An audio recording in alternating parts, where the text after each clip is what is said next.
कर्मचारी चयन मंडल की भर्ती परीक्षा के परिणामों को जारी करने के दौरान लागू किए गए नियम का अभ्यर्थियों ने सोमवार को विरोध जताते हुए प्रदर्शन किया।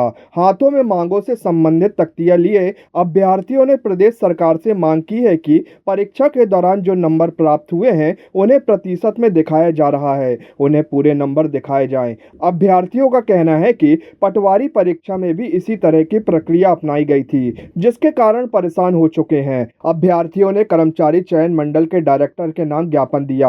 राजधानी के चिनार पार्क में सैकड़ों की संख्या में अभ्यर्थी जमा हुए। दिनेश ठाकुर ने बताया कि पेपर का परिणाम निकलने में बदलाव कर दिया गया है। पहले नंबर दिखाए जाते थे, लेकिन अब प्रतिशत के आधार पर चयन किया जा रहा है। महिला सुपरवाइजर के पद 7 साल बाद सिर्फ 250 पद निकाले गए हैं। ईएसबी कार्यालय में महिला सुपरवाइजर के पद बढ़ाने और प्रतिशत की जगह नंबर दिखाने की मांग की जा रही है। वहीं अन्य अभ्यर्थियों का कहना है कि हम अपने नंबर जानने का अधिकार रखते हैं। यदि हमारी मांग पूरी नहीं हुई तो हम प्रदर्शन करने से पीछे नहीं हटेंगे। सारी महिलाएं इकट्ठी हुई है जो अपने हक की बात कर रही है। ठीक है, हम ऐसे ही नहीं हुए, हक की बात कर रही है। और जैसे कि सरकार ने निकाली है महिला पर्यवेक्षक की 660 पदों पर भर्ती निकाली है, जिसमें से 113 खुली भर्ती है। और हमने जब आरटीए लगाई थी तो उसमें 1200 पद खाली है। तो वो बाकी पद कहाँ हैं, वो बाकी का पद कहाँ जा रहे हैं, वो हमें जानने का अधिकार है। उसकी जानकारी हमें मिलनी चाहिए कि कहाँ है। क्या सरकार ने रिजर्व कर ली? क्या अगले इलेक्शन तक के लिए हम वेट करेंगे? क्या ऐसा चाहती है क्या सरकार कि हम अगले इलेक्शन के लिए वेट करें, फिर फॉर्म भरें? इतनी ज़्यादा फीस है फॉर्म की भी, सारी चीज़ इतनी ज़्यादा हो रही है, लेकिन कुछ भी नहीं हमें मिल रहा है। तो हम चाहते हैं कि हमारी मांगे पूरी हो और जो भी रिजल्ट जो जारी हो रहा है परसेंटाइल पर, वो बिल्कुल भी नहीं होना चाहिए। क्या हम अपने मार्क्स जानने का भी अधिकार नहीं है? हमें अपने मार्क्स जानने का पूरा अधिकार है। और नॉर्मलाइजेशन में जो भी प्रोसेस होती है वो भी, और परसेंटाइल पे कितने मार्क्स मिल रहे, किस हिसाब से मेरिट बन रही है, वो पूरा हम जानने का अधिकार चाहते हैं। नहीं तो जैसा कि पटवारी में हुआ था वैसा ही होगा और हम कुछ भी नहीं कर पाएंगे। और सब जानते कि पटवारी में क्या हुआ था, कितना लोगों को जो अच्छे मार्क्स लेकर आए थे उनका नहीं हुआ और जो नहीं लेकर आए थे उनका हो। तो हम ऐसा बिल्कुल भी नहीं चाहते। अब महिला पर्यवेक्षक में हमारी मांगे पूरी हो, वरना हम ईएसबी के आगे से बिल्कुल भी हटेंगे ही नहीं। मेरी यही पुकार है, पद वृद्धि की जाए और जो भी रिजल्ट को स्पष्ट दिया जाए। हमने कितने क्वेश्चन अटेम्प्ट किए हैं, किसने क्वेश्चन हमारे नॉर्मलाइजेशन कम हुए हैं, और हमारा रिजल्ट ये नॉर्मलाइजेशन प्रक्रिया बंद की जाए और हमारे परसेंट मार्क्स के इनको ना दिखाया जाए, स्पष्ट रिजल्ट दिया जाए। तो किस लिए है ये बताओ। और ईएसबी से हमारी यही पुकार है कि हमारी मांगे को पूरी की जाए। नहीं तो आपने नारी शक्ति को अभी देखा हुआ पाकिस्तान में क्या हुआ है। अभी हम आसानी से आपको बोल रहे हैं, हम वो नारी नहीं है कि 1250 में अपना गुजारा कर सकें। हम वो नारी हैं जो अपने ऊपर डिपेंड होके हम अपना खर्चा चला सकते हैं। इसलिए सरकार से निवेदन है कि शांति रूप से पद वृद्धि होनी चाहिए। नहीं तो अभी तो ये हमारा छोटा सा खेल है, फिर आप नहीं जानते कि नारी होती क्या है। कि आज जो महिलाएं यहाँ एकत्रित हुई है उनकी मांगे पूरी की जाए, क्योंकि हम लोग बहुत परेशान हैं। कई परिवारों की उम्मीदें जुड़ी हुई है इस परीक्षा से।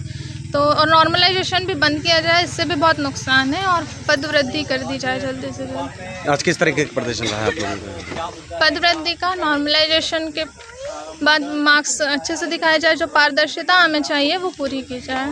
यदि आपकी मांग पूरी नहीं होती तो आगे क्या कदम लेंगे? हम लोग तो विरोध में खड़े ही हैं, अब आगे देखते हैं क्या होगा। अभी हम लोग ईएसपी की ओर जाएंगे तो वहाँ भी प्रदर्शन होगा। और आज तो हम हमारी मांगे पूरी करा के ही रहेंगे। और ईडब्ल्यूएस कैटेगरी से मेरे 174 नंबर हैं 200 में से, मतलब 87%। पर 87% लाने के बाद भी सर मैं श्योर नहीं हूँ क्योंकि मेरा सिलेक्शन हो जाएगा, क्योंकि मैं खुली भर्ती से हूँ और खुली भर्ती में सिर्फ 113 पोस्ट हैं। 6 लाख में से कम 5.5 लाख महिलाओं ने खुली भर्ती के लिए एग्ज़ाम दिया है और सर 113 पोस्ट दी गई हैं। तो इसका मतलब मध्य प्रदेश की सरकार मानती है कि 6 लाख महिलाओं में से सिर्फ 113 महिलाएँ ही योग्य हैं, बाकी सब हम अयोग्य हैं। तो सर आप फिर क्यों इतने फॉर्म भरवाते हैं? तो आज आप लोगों की क्या डिमांड है, क्या मांग है? सर हम लोगों की ये डिमांड है कि एक तो पद वृद्धि होनी चाहिए, 2000 पद होने चाहिए, क्योंकि 6 लाख में से अगर आप 2000 लोगों को नौकरी देते हो तो ये कोई बड़ी बात नहीं है सर, ठीक है। और दूसरी कि जो इन्होंने परसेंटाइल रिजल्ट की व्यवस्था कर रखी है, तक कि ना हमें हमारे रॉ मार्क्स बताते हैं, ना हमें हमारे नॉर्मलाइज मार्क्स बताते हैं। तो ये परसेंटाइल के साथ आप हमारे पूरे नंबर बताइए, क्योंकि अगर हम फेल भी होते हैं तो हमें ये सेटिस्फेक्शन तो होना चाहिए कि हम कितने नंबर ला के फेल हुए हैं। अभी तो सर हमें पता ही नहीं है, क्योंकि कुछ नंबर लिखे ही नहीं आ रहे, सिर्फ आता है 100 परसेंटाइल, 99.9 परसेंटाइल।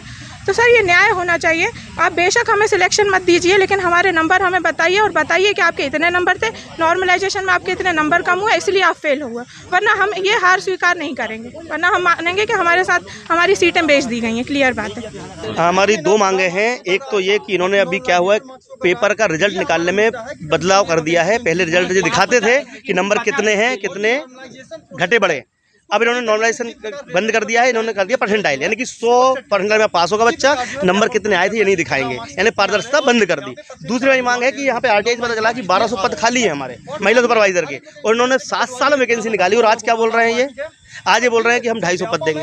अब 250 पद 7 साल में ये महिलाएं बेचारी 250 नहीं खड़ी होंगी जो चाहती हैं कि भाई पोस्ट बढ़े। अगर पदवृद्धि हम चाहते हैं कि महिला को पदवृद्धि बढ़ाई जाए, इतने दिनों में उनका काफ़ी सही तैयारी करी है, उन्होंने 3-4 साल से पढ़ाई करी है, और महिला सशक्तिकरण की हम बात कर रहे हैं तो हम तो संदेश ये देना चाहते हैं कि महिला को ताकतवर ऐसे करो कि वो अपने बच्चों को भी पढ़ा पाए, परिवार चला पाए।